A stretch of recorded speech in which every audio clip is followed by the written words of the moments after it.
Another school shooting, this one in Georgia, Appalachia, was two teachers, two students were deleted.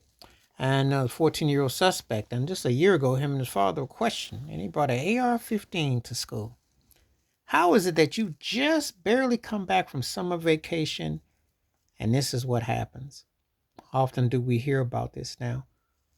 What is being done, and why is it always just, it just so happens, and it's always, it's almost so predictable. It's almost like you become numb to this after a while. But why?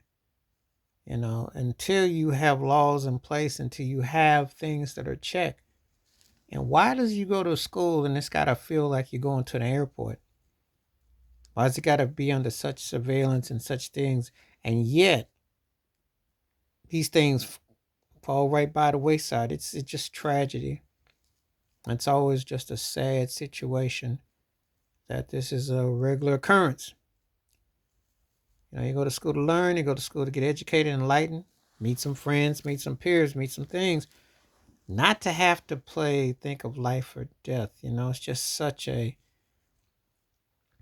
just seems to be normalized, trivialized, and sadly becoming common to the point where people get kind of numb to this.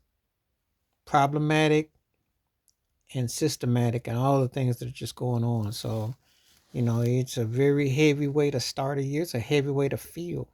It really is. It's just another unfortunate and a tragedy that should have been prevented.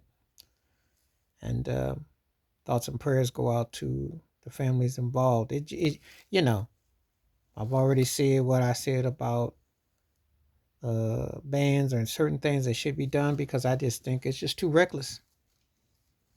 Too much access to this kind of activity.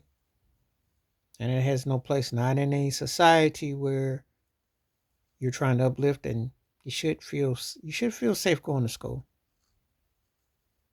There's nothing that should set off everything like this, and just it's very, very, very, very evil that's being pushed as an agenda. How does it come to this, and why does it come to this? Oh, they got some explaining to do. Prayers and thoughts are with those family people who lost loved ones and friends and family in Georgia. And that's all I got to say about it. It's pretty heavy. I'm out.